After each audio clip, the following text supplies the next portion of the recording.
नए टॉपिक में जाने से पहले चलो जो हमने पिछले वीडियो में पढ़ा था उसको थोड़ा सा समराइज कर लेते हैं।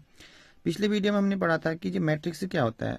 तो हम सब ने पढ़ा था कि मैट्रिक्स जो होता है रेक्टेंगल अरे होता है जिसमें हम किसी भी अरेंजमेंट को हम अरेंज कर सकते हैं रेक्टेंगुलर अरे के फॉर्म में, तो वो बन जाता है मैट्रिक्स। चाहे आप मेन्यू कार्ड ले लो, चाहे आप कोई भी चीज ले लो जिसको आपने रेक्टेंगुलर फॉर्म में अरेंज किया है वो मैट्रिक्स। वैसे अरेंजमेंट ही मैट्रिक्स है, सिंपल सी बात है।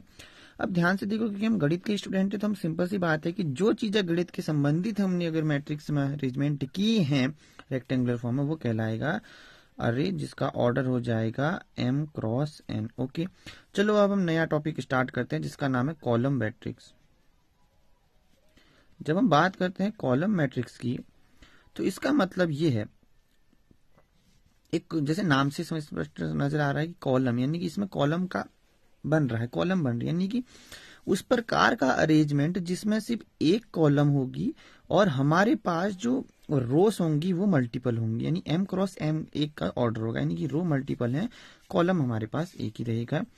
और अगर हम बात करें रो मैट्रिक्स की तो आप जाहिर सी बात है आपको इससे ही समझ में आ रहा होगा कि रो मैट्रिक्स के अंदर क्या होगा, हमारा कॉलम वेरी करेंगी, ठीक है, बट हमारी रो एक ही होगी, यानी कि कॉलम तो मेरी रो एक ही होगी, हमारी कॉलम जो है वेरी करेगी। ठीक हो गया है, ये हमारे पास रो मैट्रिक्स है। और अगर हम बात करें हॉरिजॉन्टल मैट्रिक्स की तो हॉरिजॉन्टल मैट्रिक्स में जो भी ऐसी मैट्रिक्स जहां पर m greater than m is less than n होगा उस केस में हॉरिजॉन्टल बनेगा।